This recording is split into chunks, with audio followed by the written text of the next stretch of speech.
caso de uma pessoa, por exemplo, eu tenho uma dor na coluna. Eu já estou escrava dos medicamentos, porque eu não sei como tratar essa dor. Tem como eu tratar naturalmente? Sem sombra de dúvidas, tem como você tratar suas dores naturalmente. Vamos dar aqui, então, um exemplo. Você tem uma lombalgia. Essa lombalgia é dor, né? Na região lombar chama-se lombalgia. Se essa dor afetar o nervo ciático, aí será lombociatalgia. São nomenclaturas da dor. Se essa dor for por uma hérnia de disco, é uma lombalgia por hérnia de disco, ok? O fato é que está acontecendo uma dor. Existem fatores causadores para essa dor. Qual é a minha função, o meu papel como profissional terapeuta que trabalho com dor? A minha função é exatamente descobrir, eu preciso descobrir o que está acontecendo com esse corpo. Eu não sou lunático, eu não sou esquizofrênico, mas eu vou te dizer que eu preciso conversar com esse corpo.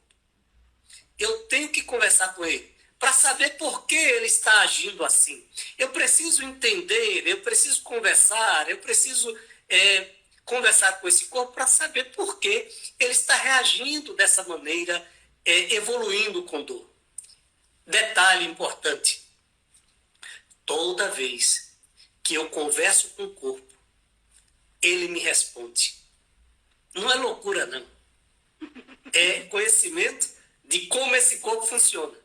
Eu sei como o corpo funciona. Então eu vou conversar com o corpo. Bom, de acordo com a filosofia de conhecimento sobre o corpo, eu vou reagir diante dele de forma diferente.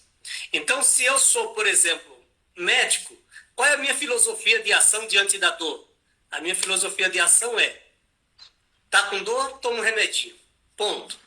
Se eu sou um fisioterapeuta convencional, ele observará a dor como sendo uma dor naquele local. No caso aqui, o exemplo, lombalgia. Então, ele vai tratar aquela dor naquele local ali. Uma massagenzinha naquele local, um choquezinho, um gelinho. Isso é fisioterapia convencional. Resolve? Um paliativozinho. Por que não resolve?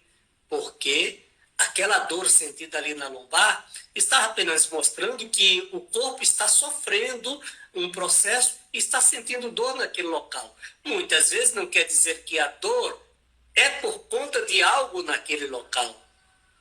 Eu preciso, então, como que eu, Edson, trabalho? Eu trabalho assim. Eu chego para o corpo, começo a observar, eu tenho uma consciência de vários fatores que ocasionam dor. Aproximadamente 1000 fatores que geram dor. E aí eu preciso conversar com o cliente, eu preciso conversar com aquele corpo para saber quais esses fatores. Vou dar um exemplo de alguns fatores. É possível que aquela dor seja por algo de origem musculoesquelética. Esse é um ponto. Musculoesquelético é algo específico de ossos, articulações ou músculo. Ponto. Essa é uma possibilidade. Aí eu já afunilo muitas coisas. É possível que essa dor possa ser por alguma complicação metabólica. É uma outra possibilidade. Um exemplo, diabetes. Aí agora eu terei que tratar a dor e terei que tratar o diabetes, que é o que causa a origem da dor. É o fator originador da dor. É possível que essa dor possa ser de cunho reumatológico. Por exemplo, uma artrite reumatoide, uma doença autoimune. É possível. Então eu preciso primeiramente identificar as possíveis causas dessa dor. Digamos que seja algo de cunho musculoesquelético. A pessoa está com uma lombalgia simples.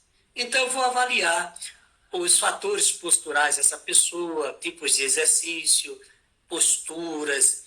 eu vou avaliar se essa pessoa tem uma hérnia de disco ou não, se está comprimindo algum nervo ou não. Então, são análises que a gente faz para determinar. Normalmente, na grande maioria das vezes, sabe o que é que essa pessoa tem? Essa pessoa tem uma alteração na performance de seus tecidos moles. Quando eu falo em tecidos moles, eu falo de músculos, eu falo de ligamentos, eu falo de fáscias, que é fáscias são as camadas que revestem o músculo. Então, quando essa pessoa tem essas alterações, ela acaba tendo alterações posturais. E essas se torna a origem, a gênese para inúmeros problemas relacionados àquele segmento. Imagina uma pessoa que fica sentada o dia inteiro, trabalha sentada. Facilmente essa pessoa terá alteração na dinâmica muscular, na dinâmica postural. Os músculos, os ligamentos, os tendões, as fáscias, elas são 100% responsáveis pela boa performance da estrutura osteoarticular. Aí eu estou falando de cintura pélvica, estou falando de coluna lombar. E aí começa a gênese para uma série de problemas. É comum eu chegar, ouvir uma pessoa dizer, o médico falou que eu estou com hérnia de disco. E aí eu pergunto para ela, e como que é a sua vida? Bom, eu sou sedentário, eu vivo muito tempo sentado, muitas vezes pego peso de forma inadequada. Então a pessoa está falando o que para mim? Ela está falando de como é a vida dela dia a dia. A vida dela dia a dia levou ela àquele estado de alteração postural, de alteração na dinâmica da coluna, da postura, de alteração na dinâmica muscular, e isso vai levar ao longo de meses e anos, vai levar essa pessoa a sofrer uma hérnia de disco. Vai sofrer a ela ter um processo de artrose, vai levar ela a sofrer um processo de ciática. Deu para entender como que se originam as coisas? Hábitos no dia a dia.